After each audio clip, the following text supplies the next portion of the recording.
tema da nossa mensagem nessa noite, irmãos, é a esperança para o perdido. A esperança para o perdido. Quem encontrou? Lucas capítulo 15, do verso 11 ao 32. Coloque-se de pé. Vamos fazer a leitura da palavra do nosso Deus. O texto bíblico diz assim, a partir do verso 11. Continuou. Certo homem tinha 2 filhos. O mais moço deles disse ao pai: Pai, dai-me a parte dos bens que me cabe. E ele lhes repartiu os haveres. Passados não muitos dias, o filho mais moço, ajuntando tudo que era seu, partiu para uma terra distante e lá dissipou todos os seus bens, vivendo dissolutamente. Depois de ter consumido tudo, sobreveio àquele país uma grande fome, e ele começou a passar necessidade. Então ele foi e se agregou a um dos cidadãos daquela terra, e este o mandou para os seus campos a guardar porcos. Ali desejava ele fartar-se das alfarrobas que os porcos comiam, mas ninguém lhe dava nada. Então, caindo em si, disse: Quantos trabalhadores de meu pai têm pão com fartura, e eu aqui morro de fome? Levantar-me-ei e irei ter com meu pai, e lhe direi: Pai, pequei contra o céu e diante de ti.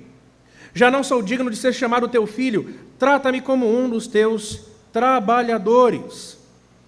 E, levantando-se, foi para o seu pai. Vinha ele ainda longe, quando seu pai o avistou, e, compadecido dele, correndo, o abraçou e beijou.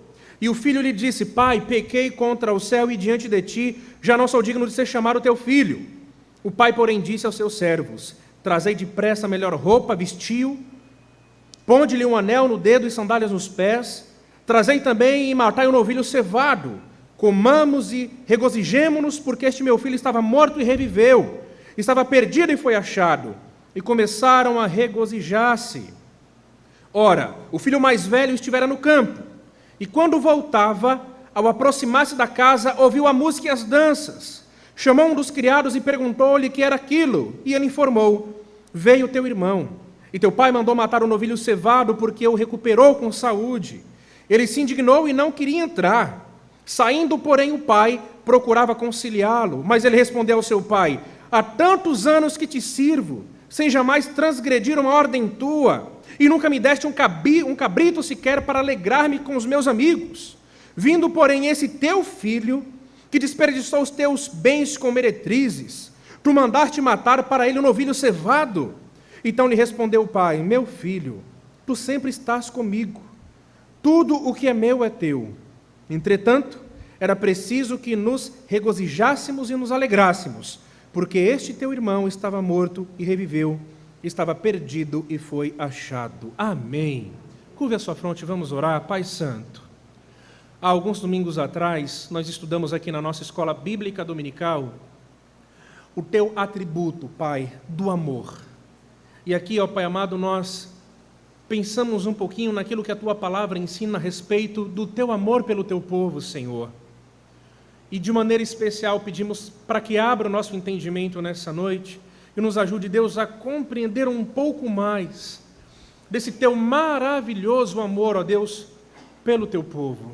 Oramos, ó Deus, para que prepare os nossos corações para receber a Tua palavra e que o Senhor, ó Pai, pelo Teu Espírito Santo, nos conduza a uma real experiência de arrependimento, à semelhança do pródigo, se, ó Pai amado, porventura, nos afastamos dos seus caminhos e, ó Deus, quebramos a Tua lei.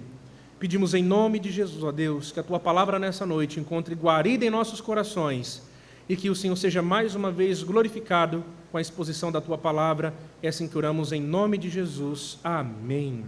Irmãos, tomem os seus assentos, por favor. Tema, então, da nossa mensagem nessa noite é a esperança para o perdido. Você pode repetir comigo no 3? Vamos lá? 1, 2, 3 e a esperança para o perdido. Essa passagem bíblica, ela me comove, dados seus detalhes, dada a profundidade de como Jesus, de maneira tão estratégica, trata do amor de Deus pelos pecadores arrependidos, tendo como alvo os fariseus, tendo como alvo os escribas. O nosso Senhor Jesus, ele foi cirúrgico em elaborar uma parábola com tantos detalhes e que deve ter atingido de maneira especial o coração dos fariseus à sua época. Bom, irmãos, a parábola do filho pródigo, ela é a última de 3 parábolas contadas pelo Senhor Jesus aqui no contexto do capítulo 15. E essa parábola, ou essas parábolas, elas são uma resposta à crítica que os fariseus e mestres da lei fizeram a Jesus Cristo. Veja comigo, por favor, verso 1 e o verso 2 do capítulo 15. Verso 1 e verso 2 do capítulo 15 diz assim: todos os republicanos e pecadores estavam se reunindo para ouvi-lo. Para ouvir quem, irmãos? O Senhor Jesus. Agora veja o verso 2. Mas os fariseus e os mestres da lei o criticavam. Criticavam quem? O Senhor Jesus, dizendo: este homem recebe pecadores e come com eles. Então, diante dessa crítica que Jesus recebeu por parte dos fariseus e por parte dos escribas, o Senhor Jesus, então, elabora 3 parábolas.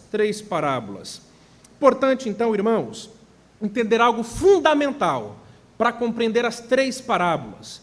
A parábola da ovelha perdida, a parábola da dracma perdida e a parábola que nós vamos analisar nessa noite, que é a parábola do filho pródigo. Para os escribas e fariseus, os publicanos eram um grupo que deveria então ser alvo do seu ódio e do seu desprezo. Quem eram os publicanos? Eram judeus também, assim como os fariseus, assim como os escribas. Mas os publicanos eram judeus que trabalhavam para o Império Romano, e eles trabalhavam como cobradores de impostos. Esses publicanos, eles tinham a fama de serem corruptos, eles tinham a fama de serem avarentos e cruéis. Para os fariseus, então, esses judeus, os publicanos, eles se venderam para o império. Note agora a semelhança, a similaridade que nós encontramos das características dos publicanos com a do filho mais novo, que toma uma parte dos seus bens e vai para um país distante. Veja a similaridade, irmãos. Para os fariseus, os publicanos, eles se venderam para o Império Romano e abandonaram a sua própria pátria. Para os fariseus, os publicanos traíram Israel. Eles estavam, então, da perspectiva dos fariseus, espiritualmente mortos, banidos, perdidos, longe da comunidade de Israel. E também da perspectiva dos fariseus, Deus também havia abandonado os publicanos. Deus os havia abandonado. Jesus, então, conta 3 parábolas. Na primeira parábola, o homem, o pastor, ele possuía 100 ovelhas e uma se perdeu. Ele deixa, então, 99 ovelhas no aprisco. Ele vai à procura e acha a ovelha perdida, ou a ovelha perdida, e se alegra profundamente. As 99 ovelhas, de acordo com o ensinamento do Senhor Jesus, são os escribas e fariseus, que não se perderam. E o Senhor ainda, em um tom irônico, diz que as 99 ovelhas são aqueles que não necessitavam de arrependimento porque eram justos. Mas a ovelha que se perdeu e que foi procurada por Deus era o publicano, que se arrependeu e foi encontrada pelo Senhor. Da mesma forma, a parábola da dracma perdida trata de 10 dracmas que uma mulher tinha, mas uma dracma se perdeu. A explicação é a mesma. As 9 dracmas eram os fariseus, eram os escribas, que não haviam se perdido. A dracma perdida, no entanto, era uma clara referência aos publicanos, aos pecadores, que se reuniam para ouvir o Senhor Jesus, mas que se arrependeram com a sua pregação. Então o Senhor Jesus, mais uma vez diz que diante do arrependimento daqueles homens, dos publicanos, houve alegria no céu. Os anjos, eles então jubilaram diante do arrependimento dos publicanos. Mas aqui, irmãos, nessa terceira parábola, que é a chamada parábola do filho pródigo, a analogia do pai e dos 2 irmãos. O irmão mais velho, o primogênito, sendo ali uma analogia aos fariseus, aos escribas, e o irmão mais novo, fazendo uma analogia ao publicano, que pegou os seus bens, que traiu a sua pátria, que desonrou a Deus, que quebrou a aliança, que procurou liberdade própria e foi para longe. Essa parábola deve ter atingido os fariseus e os escribas de uma maneira especial e profundamente cirúrgica, profundamente cirúrgica. Agora, irmãos, ainda que essa parábola tenha Israel como seu destinatário original, Deus está falando para Israel, eles são os destinatários originais dessa parábola. Tanto o republicano era israelita, assim como o fariseu e o escriba. Também, irmãos, essa parábola se aplica a nós, a igreja, que é o povo da nova aliança. E nós, então, explicaremos o texto e traremos algumas aplicações para o nosso coração nessa noite. Veja comigo, por favor, na sua Bíblia, a nossa divisão. Eu dividi aqui esse texto, que ele é bastante longo, em 4 partes. Vou tentar fazer aqui uma explicação bastante objetiva desses versos e, ao final, trarei algumas aplicações para o nosso coração. Em primeiro lugar, veja, por gentileza, na sua Bíblia, do verso 11 ao verso 13, nós temos a decisão do pródigo. Do verso 11 ao verso 13, nós temos a decisão do filho mais novo. Bom, segundo ponto, nós veremos que do verso 14 ao verso 19, uma porção um pouco maior de texto, nós temos a frustração e consequente arrependimento do pródigo. Ele se frustra. E nós temos aqui a narrativa de um legítimo arrependimento. E faremos aqui a anatomia do arrependimento verdadeiro, do arrependimento legítimo. Terceiro, irmãos, do verso 20 ao verso 24, nós veremos que o pródigo é recebido amorosamente pelo seu pai. E aqui nós encontramos uma descrição maravilhosa do amor de Deus em receber de volta o arrependido. Uma descrição fabulosa e profundamente comovente. E por fim, irmãos, em quarto e último lugar, do verso 25 ao verso 32, nós veremos aqui o diálogo do filho mais velho com o pai. O diálogo do primogênito com o pai. E nós, então, por fim, traremos algumas aplicações para o nosso coração. Então vamos começar, irmãos, analisando aqui a decisão do pródigo. Em primeiro lugar, do verso 11 em diante, Jesus disse assim, continuou. Por que continuou? Porque essas 3 parábolas, elas estavam interconectadas, cada uma dando uma ênfase específica. E nessa terceira e última parábola, o Senhor Jesus, então, ele continua montando a sua argumentação para responder os fariseus e os escribas e dar um desfecho para que eles pudessem entender e compreender a extensão do amor gracioso de Deus. E o texto continua, certo homem tinha 2 filhos. O mais moço deles disse ao pai, pai, dá-me a parte dos bens que me cabe. E ele lhes repartiu os haveres. Irmãos, de acordo com Deuteronômio, capítulo 21, verso 17, havia uma lei que regulava a distribuição da herança após a morte do pai.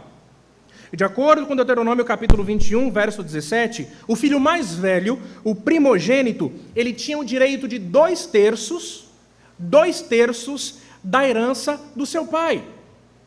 E, consequentemente, o filho mais novo tinha direito a 1/3, que sobrava da herança.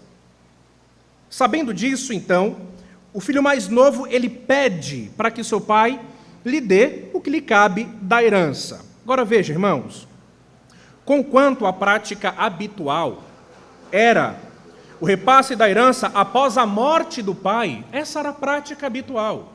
A lei regulamentava o repasse da herança após a morte do pai.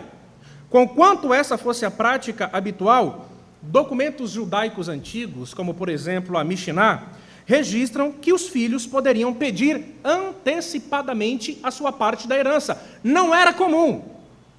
Não era comum. Mas alguns documentos judaicos antigos, eles registram que isso aconteceu.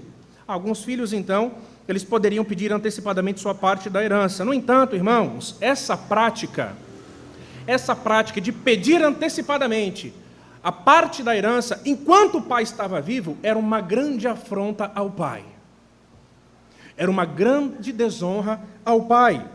Seria o equivalente a dizer: pai, eu queria que você já estivesse morto.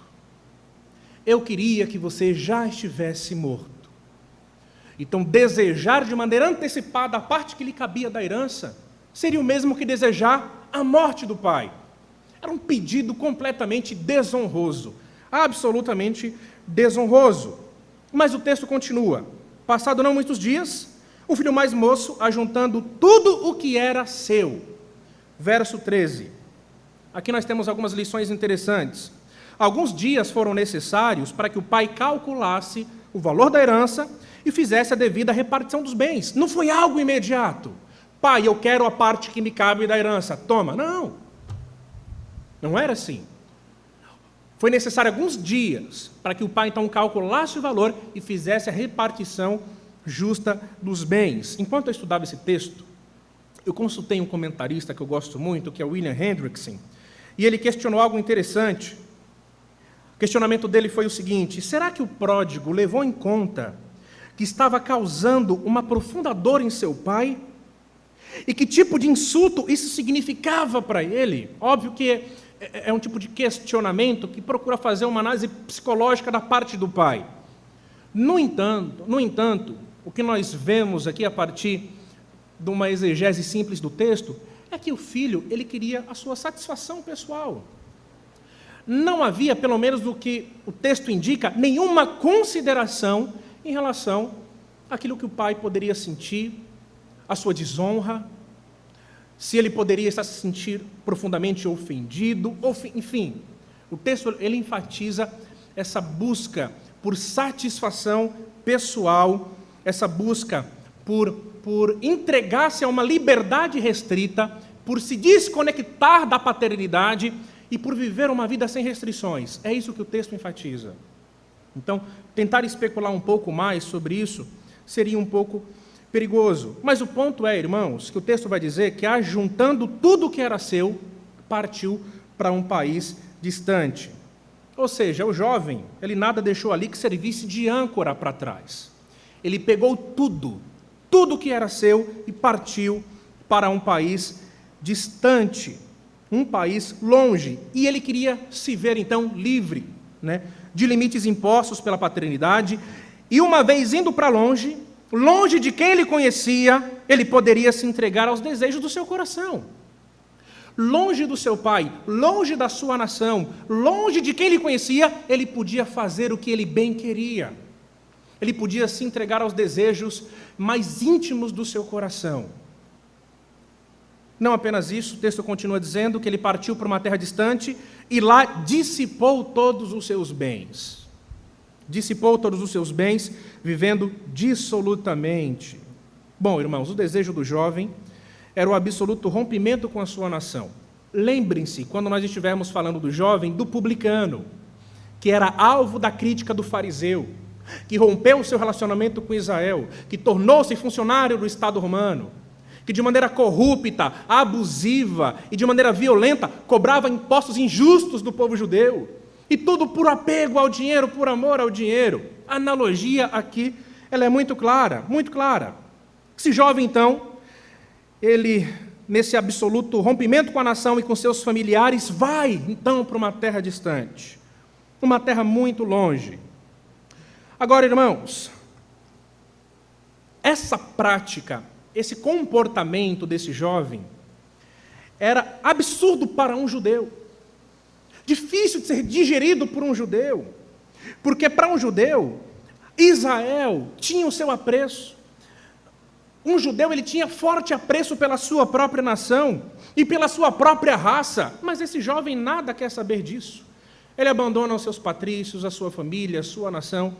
Ele quer, então, entregar-se às inclinações do seu próprio coração. Ele não quer ser regido e dirigido por nenhuma lei. Da perspectiva do republicano, a quebra da aliança mosaica. Ele não queria, então, se subjugar à lei. Era um fardo pesado demais para ele. Agora veja, aqui na revista atualizada aparece a palavra dissolutamente. Veja na sua Bíblia se ela aparece também. Essa palavra, ela aparece na Revista Atualizada.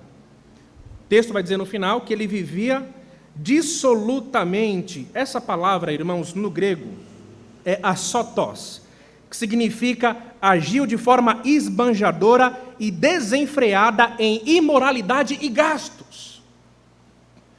Essa foi a característica da vida que esse jovem levou longe da sua casa em um país distante. Agiu de forma esbanjadora e desenfreada em imoralidade e gastos. Ele retirou então todos os limites, todos os obstáculos morais que de alguma forma o prendia. E é daqui, irmãos, que vem a palavra pródigo. Pródigo significa esbanjador. Pródigo significa gastador. É dessa palavrinha grega, asotos, que significa esbanjador, gastador, que vem então a palavra pródigo. Nós temos algumas aplicações para a nossa vida, aqui do verso 11 ao verso 13. Porque o que nos chama a atenção é que quando o filho ele perde a sua parte da herança, não há nenhuma resistência por parte do pai. Nós não vemos o pai oferecendo qualquer resistência. Isso aqui para nós é bastante sugestivo, porque isso nos mostra, irmãos, que Deus pode, dentro dos seus planos, dentro dos seus decretos, Deus ele pode então nos permitir tomar decisões erradas. Deus pode nos permitir fazer escolhas erradas, decisões das quais nós nos arrependeremos profundamente. A princípio, fica um pouco difícil de digerir essa ideia, mas esse pai não ofereceu nenhum tipo de restrição. Esse pai não levantou nenhum tipo de impedimento. Um pouco mais adiante nós vamos ver essa história, então, ela ganhando muito mais corpo, e nós perceberemos aqui lições importantíssimas. Mas o ponto aqui para nós é que Deus pode nos permitir tomar decisões erradas, decisões das quais nós nos arrependeremos profundamente. É isso que você quer? Essa sua decisão? Você está certo disso? É esse nível de liberdade que você quer? É esse nível, é essa ilusória satisfação que você quer? É isso que você deseja? É por esse caminho que você vai? Então tá bom. Pode ir. Pode ir. Deus pode permitir, irmãos, que a gente tome decisões erradas. Assim como Ele permitiu com o pródigo. Assim como Ele permitiu com o pródigo. Agora, no segundo ponto da nossa mensagem, veja do verso 14 ao verso 19. Nós temos aqui a frustração e consequente arrependimento do pródigo. Verso 14 diz: depois de ter consumido tudo, sobreveio àquele país uma grande fome, e ele começou a passar necessidade. Bom, o seu planejamento não deu muito certo. O seu planejamento não deu muito certo. Então, note, em um país distante, esse jovem, então, ele tem duas experiências terríveis. Primeiro, todo o seu recurso acabou.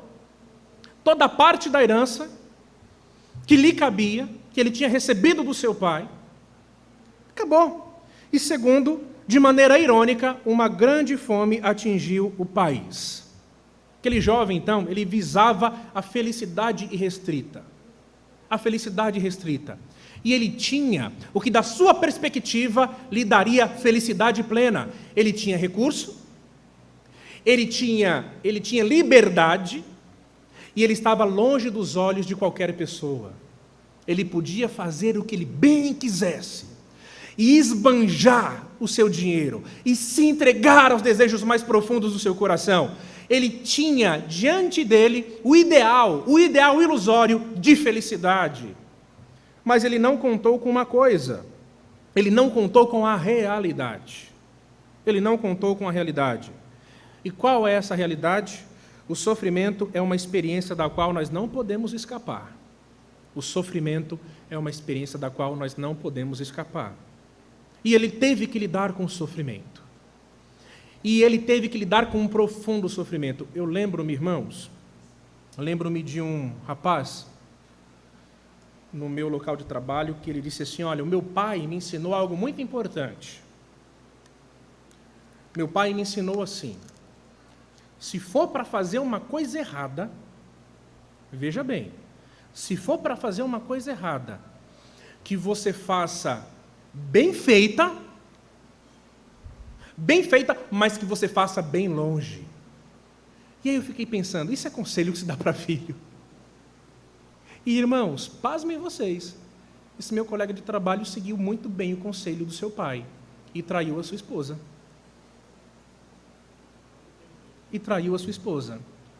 Só que ele não traiu bem feito. E ele não traiu longe o suficiente, porque a sua esposa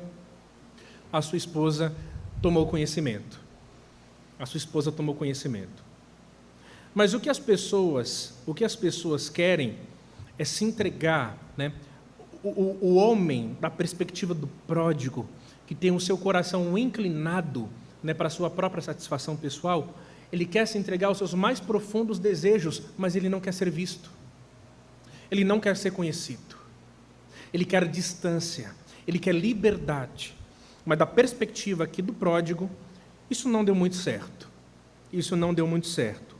O texto ainda continua dizendo: então ele foi e se agregou a um dos cidadãos daquela terra, e este o mandou para os seus campos aguardar porcos, e ali desejava ele fartar-se das alfarrobas, que são vagens, né, que os porcos comiam, mas ninguém lhe dava nada.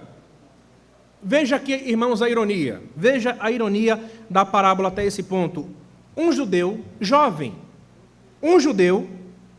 dependente da ajuda de um estrangeiro, dependente da ajuda de um gentil para sobreviver, cuidando de porcos, que eram animais considerados impuros pela lei judaica.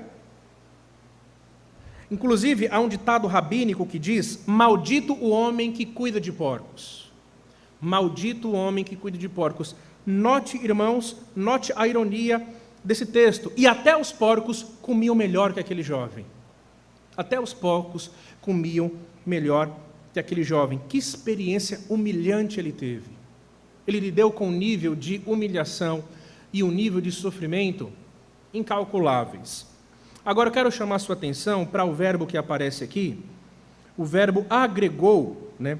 O texto vai dizer, na revista atualizada, que ele se agregou a um dos cidadãos daquela terra. O verbo agregou, no grego, é kolau, é de onde vem a nossa palavrinha cola. Agregar, o verbo agregar, então, no grego, é kolau, que significa colar, grudar, cimentar. A ideia, então, irmãos, é que o jovem, ele colou naquele cidadão em uma experiência de humilhação, procurando emprego, porque ele já não tinha mais recurso, ele já havia esbanjado todo o seu dinheiro, aquele país enfrentava uma terrível fome, cada família guardava recurso para si, e não poderia, então, compartilhar com outros. Então, parece que esse verbo sugere que aquele jovem se humilhou repetidas vezes, grudou naquele homem, até que aquele homem, então, pudesse lhe oferecer um emprego, guardar porcos. Então, analisando aquela situação e refletindo, ele percebe que até os porcos tinham uma melhor condição do que ele tinha. O texto continua dizendo: então, caindo em si, disse: quantos trabalhadores de meu pai têm pão com fartura, e eu aqui morro de fome? Levantar-me-ei e irei ter com meu pai, e lhe direi: pai, pequei contra o céu, e diante de ti já não sou digno de ser chamado teu filho, trata-me como um dos teus trabalhadores. O ponto aqui, irmãos, é que ele caiu em si. Mas ele caiu em si a partir de uma real e profunda experiência de sofrimento. E aqui nós vemos o propósito pedagógico do sofrimento. O famoso autor das Crônicas de Nárnia e do cristianismo puro e simples, que é o C.S. Lewis, ele disse que o sofrimento é um megafone de Deus para o mundo ensurdecido. O sofrimento é o megafone de Deus para o mundo ensurdecido. Significa, irmãos, que, por vezes, nós só somos despertados para a sanidade depois de um nível razoável de sofrimento. Depois de sofrer, depois de passar por uma grave experiência de humilhação, depois de padecer, depois de, como diz o velho ditado, comer o pão que quem? Que o diabo amassou. Depois de se ver em uma experiência completamente humilhante, sabe? e que de alguma forma nos expõe ao ridículo. Então, há a possibilidade, mas não é sempre, há a possibilidade, quando Deus usa o sofrimento como um propósito seu, de nós recobrarmos a sanidade. Espera aí, é melhor parar um pouco. É melhor parar um pouco. Irmãos, e aqui nós vemos a graça de Deus por meio do sofrimento. Por que eu falo a graça de Deus por meio do sofrimento? Porque não é o sofrimento em si que desperta alguém para a sanidade, irmãos. Tem pessoas que vão sofrer a vida inteira, vão cometer os mesmos erros frequentemente, e nada vão aprender. E os irmãos vão de convir comigo que isso é realidade. Existem pessoas que sofrem repetidas vezes por cometerem os mesmos erros e não aprendem. É importante, irmãos, que a gente peça a Deus que Ele graciosamente use o sofrimento para nos despertar para a sanidade. E aqui nós vemos esse jovem tendo, então, a partir do sofrimento, um lapso de sanidade. Então ele se lembra de como até mesmo os trabalhadores do seu pai estavam em melhores condições. Ele tem um lapso de sanidade, então ele se lembra de como era a vida na casa do seu pai. Então aqui, irmãos, ele ensaia um discurso de arrependimento legítimo. E aqui nós podemos ver e fazer a anatomia do verdadeiro arrependimento. O que é um arrependimento verdadeiro, irmãos? O que é? O que é um arrependimento verdadeiro? Quais são as marcas de um arrependimento verdadeiro? Eu brinco com o Davizinho, porque às vezes ele faz alguma coisinha errada, e eu falo assim: filho, sabe, não vou mais fazer isso, não vou mais brincar. Ele fala: me perdoa, não vou fazer mais isso. Irmãos, é incrível o número de vezes que ele repete essa frase em um único dia. É incrível o número de vezes. Papai, eu não vou fazer mais isso. Eu falo: Davi, não posso mais acreditar. Já falou isso tantas vezes. Tantas vezes. Como é que eu vou acreditar? É verdade, papai, é verdade. E algumas vezes, eu acredito que alguns crentes tratam Deus da mesma forma. Se o nosso filho não consegue nos convencer, imagina nós, irmãos. Será que conseguimos convencer a Deus que o nosso arrependimento ele é legítimo? E aqui nós conseguimos fazer uma anatomia do verdadeiro arrependimento. Quais são as características do legítimo arrependimento nós encontramos aqui? Então veja, em primeiro lugar, há um honesto autoexame. O texto diz que ele caiu em si. Ele caiu em si. Ele estava esbanjando descontroladamente. Ele estava fora de si. Não havia controle nenhum. Era uma busca desenfreada pelo prazer. Nada poderia parar. Aquele jovem, a não ser o sofrimento e aquela profunda experiência de humilhação, que colocou uma pausa naquele descontrole. Então o texto diz que ele caiu em si. Então, em primeiro lugar, irmãos, a marca legítima do arrependimento é que o crente ele cai em si. Ele cai em si. Ele então tem um lapso de sanidade e percebe: espera aí, está tudo errado. Não dá mais para continuar assim. Ele cai em si. O autoexame, irmãos, ele é indispensável para o verdadeiro arrependimento. Segundo ponto, há a disposição de ir até o Pai. O texto diz: levantar-me-ei e irei. Se arrepender não é só falar: olha, não vou fazer mais isso. Mas tem que existir um movimento. É uma decisão. Não apenas o autoexame, mas ao levantar-se e ao ir a caminho do Pai, em direção ao Pai. Em terceiro lugar, há o reconhecimento da ofensa. Pequei contra o céu e contra ti. Contra o céu aqui é sinônimo de divindade. Pai, o que eu fiz contra o Senhor foi uma desonra. Eu desejei que o Senhor morresse para ter a minha liberdade e para ter acesso aos meus bens. E eu fico pensando aqui: quantos jovens, irmãos, já não desejaram que os pais morressem para ter mais liberdade, né? Para poder viver uma vida sem restrições? Às vezes até nós, quando éramos pequenininhos, né? Quando éramos crianças ali, por conta de tantas repreensões, por conta de tantos castigos, quantas vezes alguns de nós aqui na nossa, na nossa falta de compreensão das coisas, desejamos que os pais morressem. Porque o pai, ele se apresenta como um símbolo de limitação moral. Espera aí, você não vai fazer tudo o que está no teu coração. Há um limite. E aqui esse jovem, ele reconhece que ao ofender o pai, ele ofendeu a Deus.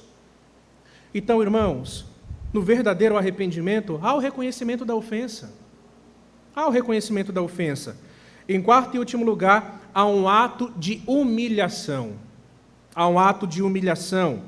E nós encontramos aqui ele dizendo: não sou digno de ser chamado teu filho, trate-me como um dos teus trabalhadores. Irmãos, essa anatomia aqui do arrependimento não vale apenas para crente, não. Isso aqui vale também para pessoas que não tiveram uma experiência de conversão, mas ouviram o Evangelho e querem saber como elas então lidam com seus pecados em relação a Deus. Tudo bem, ouvi o Evangelho, compreendi a mensagem do Evangelho, e agora o que eu faço? Algumas pessoas dizem assim: vai lá na frente e levanta a mão. Algumas pessoas dizem assim: olha, procura o pastor, pede para ele fazer uma oração com você. Irmãos, o que uma pessoa que compreendeu o Evangelho precisa é disso aqui. Ela precisa justamente disso aqui, fazer um honesto autoexame. Eu sou um pecador, cair em si. Disposição de ir até o Pai. Agora eu quero viver para o Senhor. Terceiro, reconhecimento da ofensa. Senhor, eu tenho vivido uma vida de pecado até hoje, mas eu quero parar. Chega! Eu já esbanjei o que tinha que esbanjar. Eu já me deleitei no pecado, de uma maneira, sabe, que quase me tomou a vida, que quase me roubou a vida. Chega, não quero mais, não quero mais. E deve também existir, irmãos, um ato de humilhação. Eu não sou digno de ser chamado teu filho. Trate-me como um dos teus trabalhadores. Irmãos, esse menino, esse jovem, ele estava disposto a recomeçar de baixo. Ele fez o que não deveria. Ofendeu seu pai, quase perdeu a sua própria vida por conta de um erro, de uma escolha, de uma decisão precipitada. Ele quase perdeu a vida. Ele quase perdeu a vida, mas agora ele encontra o caminho para retornar para o seu pai. O que nós aprendemos aqui, irmãos, nesse ponto, é que o preço da precipitação pode ser altamente amargo, colocando a nossa própria vida em risco. Precipitar-se, tomar decisões com base nas nossas próprias inclinações passionais, isso é um risco. Tomar decisões com base nas nossas próprias emoções, isso é um risco. E pode ser, irmãos, que o preço seja alto demais. Então, pera lá, calma, reflita, antes de tomar uma decisão, porque pode ser que ela seja irreversível, pode ser que não. Pode ser que você tenha a oportunidade de voltar. Deus pode ser maravilhosamente gracioso, mas não pague para ver. Quanta gente pagando para ver, irmãos. Aprendemos que o sofrimento tem o seu propósito. Às vezes Deus, então, Ele levanta de maneira soberana o sofrimento para nos trazer para perto dEle. Estamos, então, nos afastando, dando passos longos, nos distanciando do Pai. Então, Ele graciosamente promove o sofrimento, dói. Experimentamos grande humilhação. Nós refletimos que nós poderíamos ter evitado aquilo, mas já estamos no meio do caos. Mas talvez se não fosse aquela experiência de sofrimento, nós não seríamos despertados para a sanidade. Deus, então, Ele levanta o sofrimento. E aprendemos aqui que o verdadeiro arrependimento tem marcas. Terceiro ponto, irmãos, nós vemos aqui que o pródigo é recebido amorosamente pelo seu pai. Veja do verso 20 ao verso 24. E levantando-se foi para o seu pai. Vinha ele ainda longe quando seu pai o avistou e, compadecido dele, correndo, o abraçou e beijou. Irmãos, note algo importante aqui. É relevante que Jesus não diz que o jovem voltou para a sua aldeia, e muito menos que o jovem voltou para a sua nação. Para quem o jovem voltou, irmãos? Para o seu? É isso. É para o pai que o pródigo deve voltar. É para o pai que o pecador arrependido deve voltar. E essa ênfase que o Senhor Jesus dá, ela é maravilhosa. E o texto continua dizendo que o pai, ao avistar o jovem, compadecido dele, uma tradução literal seria movido pelas entranhas. Movido pelas entranhas. Compadecer, né? O verbinho aqui, compadecer, traduzido de maneira literal, seria movido pelas entranhas. As suas entranhas já se moveram alguma vez? Já? Já sentiu? Quem já sentiu dor nas tripas? Levanta uma das mãos aí. Hã? Já sentiu dor nas tripas? Quando nós ficamos, irmãos, ansiosos, né? Quando nós ficamos preocupados, quando nós ficamos profundamente emocionados, o que dói é a tripa. Não é verdade? Inclusive, irmãos, as tripas, da perspectiva dos antigos, era o centro das emoções. Era o centro das emoções. Por isso que nós encontramos expressões em traduções mais literais, falando a respeito de entranháveis afetos de amor. O que é entranha? É tripa. Né? Então, da perspectiva do antigo, o centro das emoções, ó. Então, quando o texto diz que o pai se compadeceu quando viu seu filho, é que o pai sentiu uma profunda emoção em seu íntimo. Não apenas em ver o seu filho retornando para ele, mas ver o seu filho maltrapilho, mal cheiroso, descalço, ferido, talvez bem magrinho, porque ao longo de muito tempo ele não se alimentou direito, ele veio de um país distante que enfrentava uma grande fome e teve que conviver com os porcos. Imagina você, irmãos, tendo uma experiência dessa com o seu filho, que você amou, cuidou, dedicou tanto amor, tanto apreço, foi-se embora e volta maltrapilho. Tudo deu errado, as suas escolhas prejudicaram a sua vida. Tudo o que ele fez foi para o seu próprio mal. Ele te desonrou, ele te ofendeu, mas ele volta. Eu tenho certeza que as suas tripas iriam doer muito. As suas tripas iriam doer.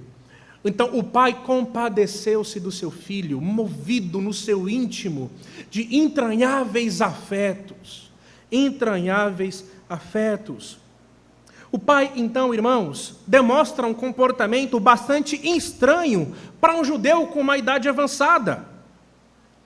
Um comportamento estranho. Ele corre em direção ao seu filho. Ele corre em direção ao seu filho. Isso não era comum para um judeu em idade avançada.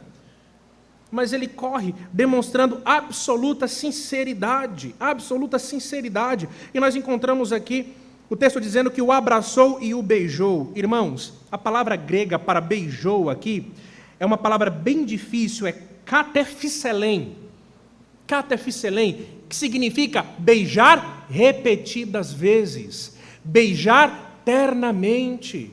O pai então abraça aquele filho e o beija frequentemente, o beija ternamente, expressando real sinceridade, expressando então um sentimento absolutamente legítimo. O pai o aguardava. E sabe o que é interessante, irmãos? O Senhor Jesus está descrevendo como Deus trata o arrependido. E às vezes o crente pensa assim, meu Deus, eu pequei de novo, eu não devia ter feito isso, não vou para a igreja, não vou para a igreja, não vou, sabe, porque Deus ele vai olhar para mim e vai falar, você não merece estar aqui. Então note, irmãos, que a compreensão que nós temos de Deus, lembra que nós estudamos aqui domingo de manhã, falando sobre os atributos de Deus? Nós projetamos para Deus uma imagem limitada de Pai. O nosso Pai, irmãos, ele não pode ser representado a partir das nossas experiências humanas. Ele não lança em rosto o nosso erro, ele não lança em rosto o nosso pecado. Se há legítimo arrependimento com as características que nós vimos aqui, ele abraça, ele se move no íntimo, ele nos beija repetidas vezes, ele nos recebe com terno amor. Esse é o Deus da Bíblia. É assim que o Deus da Bíblia lida com um pecador arrependido. É assim que o Deus da Bíblia lida com um pecador arrependido. Isso é maravilhoso. É óbvio que isso aqui era estranho para os fariseus. Imagina, Jesus falando isso para os fariseus. Está vendo esses publicanos que estão aqui comigo? Está vendo esses pecadores que estão aqui comigo? Que estão me ouvindo pregar? Se eles se arrependerem, ainda que eles tenham, como cobradores de impostos, sido corruptos com vocês, oprimido vocês, sido violento com vocês, ainda que eles tenham traído a nação de Israel, ainda que eles tenham assumido compromisso com uma nação pagã, se eles se arrependerem, Deus os abraçará com amor fraterno e os beijará. E qual que era a reação dos fariseus? Não, isso não. Não pode ser assim. Algumas pessoas, como nós veremos no final, não aceitam o arrependimento de algumas pessoas, irmãos. Mas o texto continua dizendo: e o filho lhe disse: pai, pequei contra o céu e diante de ti, já não sou digno de ser chamado teu filho. Ele tinha ensaiado uma outra frase que não aparece aqui: trate-me como um dos teus trabalhadores. Fazia parte do ensaio, mas a frase não aparece aqui, porque o abraço, o afeto do pai não lhe deu a oportunidade de fazer essa proposta. Ele foi logo recebido não como um trabalhador, mas ele foi logo recebido como um filho, que de fato ele era. O amor e o apreço do pai lhe impediu então de fazer essa proposta. O pai, porém, disse aos servos: traga depressa a melhor roupa, vestiu, ponde-lhe um anel no dedo e sandálias nos pés, trazei também e matai o novilho cevado. A roupa e o anel, irmãos, provavelmente um anel com selo. O anel com selo era um sinal de posição, autoridade, de reintegração à família. Dando uma roupa nova, colocando-lhe um anel no dedo, ele estava então recuperando a sua posição social e sendo reintegrado à sua família. Ele não era, irmãos, um escravo. Ele era filho, e ele era filho legítimo, e assim ele foi tratado. E não só isso, os escravos andavam descalços. E esse jovem chega em casa descalço. O pai fala, então, pega uma sandália, coloca nesse menino. Porque ele não é escravo, ele é livre, ele é filho. E ele voltou. E o pai ainda também pede para trazer um novilho cevado. Um novilho cevado era um animal que era preparado de maneira especial, de maneira específica, para grandes celebrações. E havia então um novilho cevado preparado para aquele momento de celebração devido ao arrependimento do menino. Comamos e regozijamos, porque este meu filho estava morto e reviveu, estava perdido e foi achado. E começaram a regozijar-se. Meu filho estava morto e reviveu, estava perdido e foi achado. Isso justifica a alegria do pai. E o que chama a atenção, irmãos, é que nas 3 parábolas, da ovelha perdida, da dracma perdida e do filho pródigo, as 3 parábolas, elas ressaltam a alegria divina. Quando um pecador de verdade se arrepende, de maneira legítima, a alegria. Deus tem prazer. Então, irmãos, quando eu e você pecarmos, quando eu e você fizermos algo que entristece o coração de Deus, a gente não pode ficar, meu Deus, agora Deus vai me fulminar. Não! Senhor, eu pequei contra o Senhor, pequei. Me recebe de volta em nome de Jesus. Eu estava descontrolado, eu perdi o controle, mas eu passei por tanto sofrimento. Eu causei a minha própria dor, eu causei o meu próprio sofrimento, eu causei o sofrimento da minha família, mas por conta de tudo isso me veio um lapso de sanidade, preciso voltar, chega dessa dor, chega desse sofrimento. Pensei que encontraria felicidade, mas não encontrei nada, encontrei desespero. Pensei que teria controle sobre a minha vida, mas uma fome irrompeu e dominou um país. Eu não tenho controle das adversidades, não tenho controle das intempéries da vida. Eu sou um pequeno ser humano, que está sujeito a todo o sofrimento que esse mundo pode me dar. Me receba de volta, pisei na bola, errei, me ajuda, Senhor. Quando há arrependimento de verdade, então, o pai fica alegre. O pai fica alegre. Isso aqui estimula, irmãos, o nosso coração. E esse texto também nos mostra que há possibilidade de recomeço, mesmo para aqueles que estão além de toda esperança. Quem poderia olhar, irmãos, para aquele menino, no meio dos porcos, desesperado, longe da sua casa, quem poderia olhar para ele e falar, há esperança? Eu me lembro de um missionário, pastor Luiz Antônio, que me disse isso. Pastor Luiz Antônio me disse que ele tinha um colega pastor, que sempre que via um morador de rua, uma pessoa em condição, em situação de rua, aquele pastor falava assim, olha um diamante aí, ó. Olha um diamante aí. Um diamante, é que ele está bruto. E o diamante bruto, ele não tem uma forma agradável, bonita. Mas se Deus lapidar, você vai ver que preciosidade. Ele sempre olhava essas pessoas em uma condição assim. E convenhamos, irmãos, convenhamos. Quem veria um jovem numa situação como essa, maltrapilho, com roupas sujas, sabe, com a sua saúde profundamente limitada, no meio de um campo estrangeiro, cuidando de porcos, e falaria, olha, tem um pai, tem uma família, é amado. Quem falaria? Então esse texto nos mostra, irmãos, que há possibilidade de recomeço, mesmo para aquelas pessoas que, da nossa perspectiva, estão além de toda esperança. Então nunca olhe para alguém e diga, esse aí está perdido, nunca. Nunca diga isso para ninguém. Esse aí está perdido, esse aí não tem chance. Nós não temos o direito de fazer isso, porque Deus, Ele faz milagres, irmãos. Deus faz milagres. Deus faz milagres, esse texto mostra isso. E por fim, nós encontramos aqui no quarto e último ponto, o diálogo do primogênito com o pai, um diálogo assustador. E a crítica aqui do Senhor Jesus, ela alcança o coração dos fariseus de uma maneira muito forte. Ora, o filho mais velho estivera no campo, e quando voltava, ao aproximar-se da casa, ouviu músicas e danças. Chamou um dos criados e perguntou, o que era aquilo? E ele informou, veio teu irmão, e teu pai mandou matar o novilho cevado, porque o recuperou com saúde. Ele se indignou e não queria entrar. Saindo, porém, o pai procurava conciliá-lo. Nessa sessão, então, irmãos, Jesus ele está ressaltando a falta de compaixão dos fariseus com os pecadores arrependidos. Eles não queriam aceitar que republicanos tinham tido uma experiência de conversão. Isso aqui nos lembra de Jonas. Deus disse que converteria o coração dos ninivitas. O que Jonas fez? Não vou pregar. Foi na contramão. Jonas não queria que Deus tivesse misericórdia dos ninivitas. Tentou fugir, mas Deus pegou ele e falou, é você quem eu vou usar, você vai ser meu instrumento. Ah, mas eu vou para baixo do mar, eu te pego lá. Fugir de Deus é uma piada, né, irmãos? Fugir de Deus é uma piada. Mas eu vou não, eu vou atrás de você. Eu vou me esconder ali na embarcação, ninguém vai saber que eu sou crente. Eu vou dar um jeito de saberem que você é crente. Mas eu não quero que os ninivitas se convertam. Quem decide quem vai ser salvo sou eu, não você. E os ninivitas tiveram uma experiência de conversão e Jonas ficou emburrado. Lembra-se disso?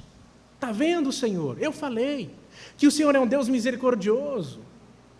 E que se houvesse ali um anúncio de arrependimento, e se eles se arrependessem, o Senhor então os perdoaria. Foi o que aconteceu, estou bravo. Irmãos, nós temos que tomar cuidado para não sermos assim. Sabe por quê? Porque algumas pessoas em uma condição miserável, que um dia nos ofenderam, que um dia saiu pelas nossas portas, que um dia saiu por essas portas e disse, já não volto mais nesse lugar, esse lugar não presta, não é para mim, eu vou lá para fora, vou me esbanjar nos meus próprios prazeres, vou me deleitar com o pecado, não há mais limite, não há mais imposições morais, eu estou livre, vou fazer o que quero, e vocês que fiquem para trás. Se um dia essa pessoa que nos ofendeu, que virou as costas para nós, que ofendeu a Deus, voltar e entrar pelas portas dessa igreja e falar, meu Deus, estou arrependido. E apresentar um arrependimento legítimo, irmãos. Nós não podemos ser como esses fariseus, não. Já pensou, irmãos? E tem crente assim. Não acredito que se arrependeu. Olha o que fazia, olha o que fez, olha o que disse, olha quem ofendeu, olha o rastro de destruição que deixou. Olha o histórico de mentiras, olha o histórico de traições. Essa pessoa não merece arrependimento, essa pessoa não merece uma segunda chance. Era o que os fariseus estavam fazendo. E Jesus disse, não. Se houve arrependimento legítimo, o Pai recebe de volta. O Pai recebe de volta. Se há arrependimento verdadeiro, o Pai recebe de volta. E aqui nós encontramos um filho completamente revoltado, que não aceita o retorno do seu irmão. Lembrem-se, irmãos, a mensagem original era para judeus. Jesus está falando com judeus fariseus e judeus publicanos. A mensagem era para o povo de Israel, para o povo eleito por Deus, pelo Israel amado por Deus. E nós encontramos aqui fariseus, judeus não recebendo seus irmãos de volta, porque não acreditavam no seu arrependimento legítimo. E aí ainda encontramos aqui, há tantos anos que te sirvo, sem jamais transgredir uma ordem tua. Em algumas traduções, diz assim, tenho trabalhado como escravo ao teu serviço. Acho que a NVI traduziu assim, porque no original aparece a tradução doulos, ou melhor, a palavrinha doulos no grego, que significa escravo. Então pode ser uma possível tradução. Tenho trabalhado como escravo ao teu serviço e nunca me deste um cabrito. Por que ele fala cabrito, irmãos? Porque o cabrito ele era inferior ao novilho. O novilho, imagina assim, em termos de paralelo. Hoje eu estou falando muito de carne, falei de manhã, vou falar à noite. Imagina então que o novilho ele correspondia a uma picanha e o cabrito ao colchão duro, entenderam? É mais ou menos isso. Nunca me ofereceu um cabrito, mas para esse aí, um novilho cevado. Um novilho cevado. Se quer para alegrar-me com os meus amigos, vindo, porém, esse teu filho, ele não diz meu irmão, né? Ele quer romper laços.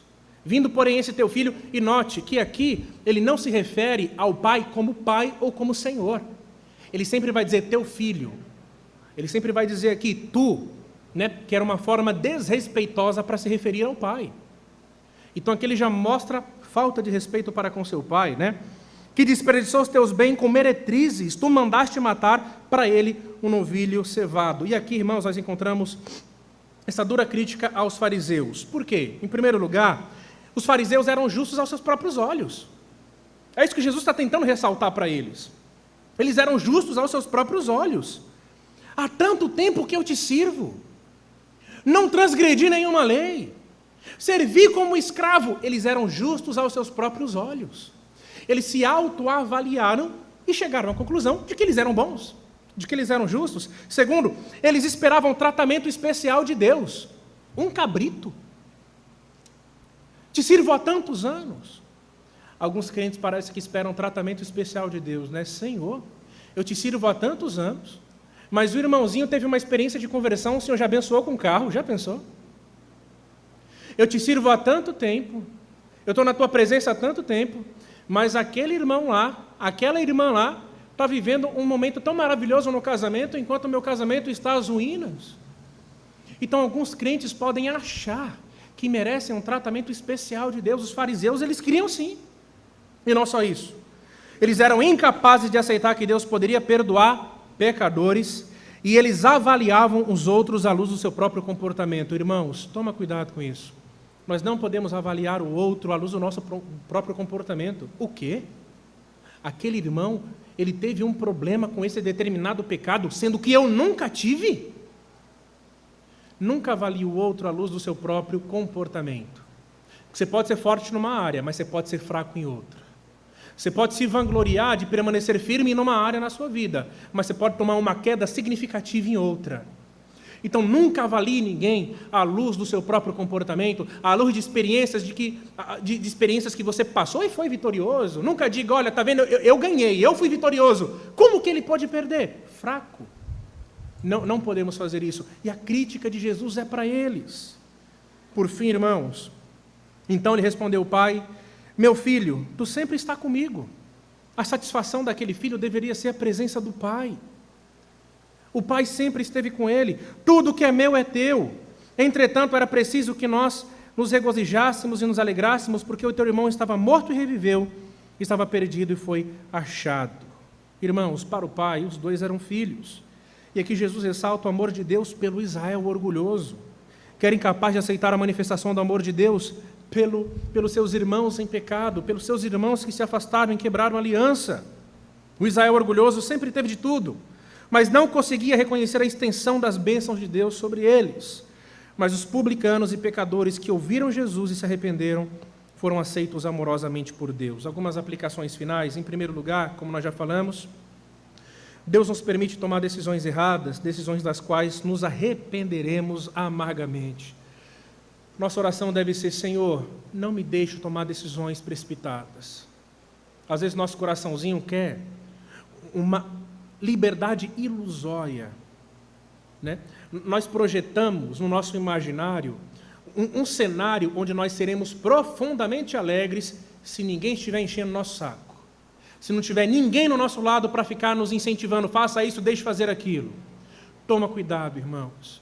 Nós precisamos de limites, todo ser humano precisa. Todo ser humano precisa. Então toma cuidado com as suas decisões, porque Deus pode permitir que você as tome. Deus pode permitir que você as tome. Segundo, o preço da precipitação pode ser muito amargo, colocando a nossa própria vida em risco. Algumas pessoas podem perder a vida porque tomaram uma decisão errada. E algumas pessoas podem destruir a vida dos outros porque tomaram uma decisão errada. Foi o que aconteceu com Jonas. Desobedeceu a Deus, entrou na embarcação, os marinheiros iam morrer se Jonas não pulasse do barco. Isso significa que quando nós tomamos uma decisão errada na nossa vida, irmãos, nós prejudicamos muitas pessoas, não é só a nossa vida que está em risco, não.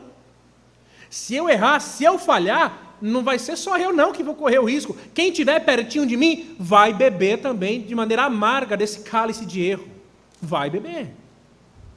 Então, que Deus livre a nossa vida, e se porventura nós tomarmos uma decisão errada, que Deus livre as pessoas que estiverem pertinho de nós. Terceiro, a humilhação e a vergonha também podem nos fazer reconhecer que aquilo que deixamos para trás era muito melhor. Isso aqui é dolorido, irmãos. Isso aqui, eu acho que essa é uma das piores experiências que o ser humano pode ter. Quando você olha para trás, você perdeu, e você lembra que aquilo que você perdeu era muito melhor do que aquilo que você tem hoje. Então que Deus também nos livre desse tipo de experiência. Pai, aquilo que eu tinha no passado era melhor. Deus, Ele pode permitir que a gente volte e desfrute daquilo que perdemos, mas pode ser que isso também não aconteça. E por fim, irmãos, há a possibilidade de um novo começo, mesmo para aqueles que estão além de toda esperança.